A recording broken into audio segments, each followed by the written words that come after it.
Hello everyone and welcome to my YouTube channel. Today we are going to discuss how to fix payment method decline.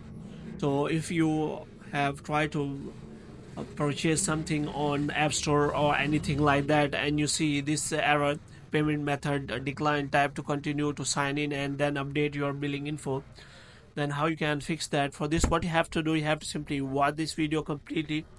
So without wasting any time, let's start the video.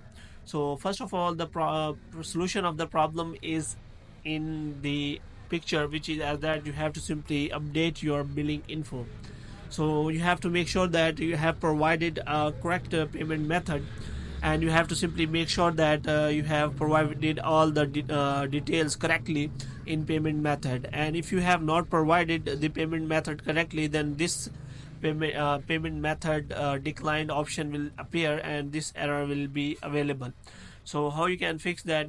For this, what you have to do, first of all, you have to simply make sure that you have a proper Wi-Fi or internet connection. For this, what you have to do, you have to simply check you are connected to a Wi-Fi connection, and after that what you have to do, you have to simply turn on the airplane modes for some second, and after that you have to turn it off again.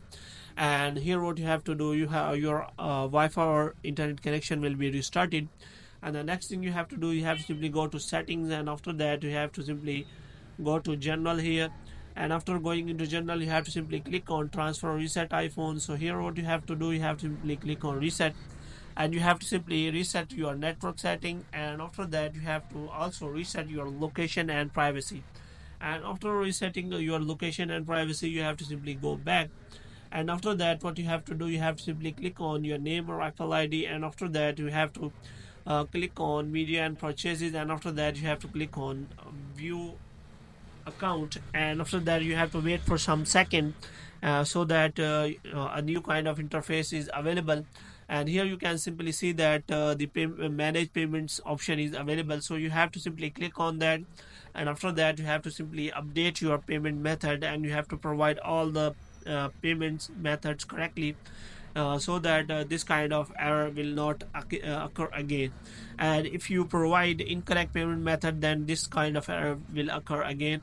So you have to make sure that you have provided a correct and valid payment method, and your payment method error will not occur. So hope you have liked this video. If you want to get more videos like this, you can subscribe our channel.